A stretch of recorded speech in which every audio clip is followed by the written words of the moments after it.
On entend tous les jours parler des nouvelles intelligences artificielles, des avancées spectaculaires, mais derrière les gros titres, il se passe autre chose. Une lutte de pouvoir colossale et bien réelle est en train de se jouer.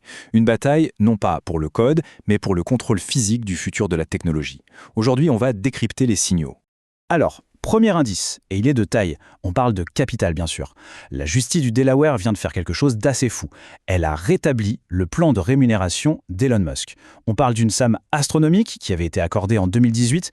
Il faut bien garder ce chiffre en tête parce qu'il est absolument crucial pour comprendre ce qui va suivre.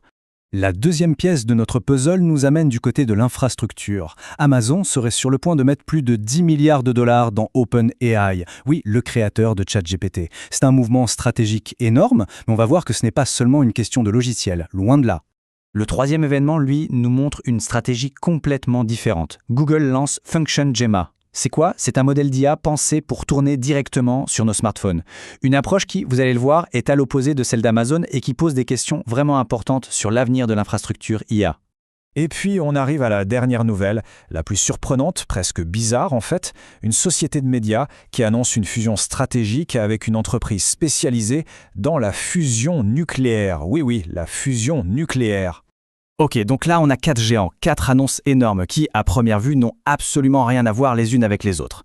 Mais si? Et si c'était juste des pièces d'un puzzle beaucoup plus grand?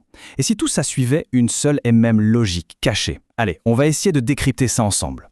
Pour comprendre cette stratégie, il faut commencer par le nerf de la guerre, le premier pilier sur lequel tout, absolument tout repose, le capital. Et pas n'importe lequel, des quantités juste inimaginables. Suite à la décision de justice, la fortune personnelle d'Elon Musk a donc dépassé les 600 milliards de dollars. Ce n'est pas juste un chiffre impressionnant, c'est un record historique. Absolu, personne, jamais, n'avait accumulé une telle richesse. Pour qu'on se rende bien compte, ce montant est plus élevé que le produit intérieur brut de nombreux pays. On ne parle plus seulement de richesse ici, on parle d'une puissance financière qui rivalise avec des États. C'est ce qu'il faut en fait pour financer des projets capables de changer le monde, des projets comme la conquête de l'IA. Mais bon, l'argent tout seul, ça ne suffit pas.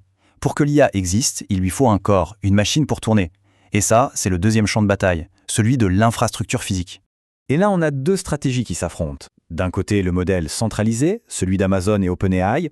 On concentre une puissance de calcul phénoménale dans des data centers géants, via AWS. Et de l'autre, l'approche décentralisée de Google avec Gemma. On fait tourner l'IA localement, sur nos appareils, pour plus de rapidité et de confidentialité. Mais au final, que la puissance soit centralisée ou décentralisée, le problème de fond reste exactement le même, et il est parfaitement résumé ici. Les modèles d'IA de demain, ils exigent des ressources physiques colossales. Et ces ressources, elles ont une fin dévorante. C'est là qu'arrive la dernière pièce de notre puzzle, la plus critique en fait. Le goulot d'étranglement ultime que toutes ces boîtes cherchent à résoudre, l'énergie. Et tout d'un coup, cette fusion un peu étrange de Trunk Media, elle devient limpide. C'est même une manœuvre stratégique brillante. L'IA a besoin de data centers qui eux-mêmes ont besoin d'une quantité phénoménale d'énergie. La fusion nucléaire, elle, est vue comme la solution d'avenir pour fournir cette énergie. Le but n'est donc pas du tout les médias, mais de devenir un fournisseur incontournable pour l'infrastructure énergétique de l'IA. Juste un petit rappel, la fusion nucléaire, c'est un peu le Graal de l'énergie. C'est le processus qui fait briller le soleil. Contrairement à la fission, qui casse des atomes et crée des déchets radioactifs, la fusion, elle, les assemble. Et ça libère une énergie immense de manière propre, puissante et stable. C'est exactement, précisément ce dont les supercalculateurs de demain auront besoin. Bon, maintenant, on a toutes les pièces. Assemblons-les. Ce que ces 4 événements nous révèlent, en fait, c'est l'émergence d'une nouvelle trinité. Les 3 piliers sur lesquels va se construire la domination dans le monde de l'IA.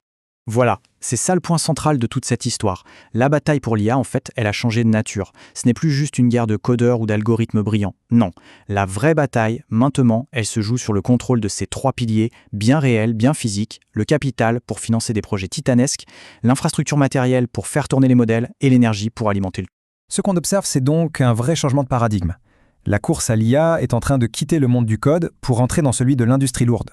Le pouvoir n'est plus seulement entre les mains des développeurs, mais aussi de ceux qui contrôlent les usines, les câbles et les centrales électriques. Et tout ça, ça nous laisse avec une question fondamentale pour l'avenir. Dans ce nouveau monde qui se dessine, qui aura le dernier mot? Les architectes du code, les créateurs de l'intelligence, ou bien les maîtres de la matière et de l'énergie qui la rendent possible? La réponse, elle, est loin, très loin d'être écrite.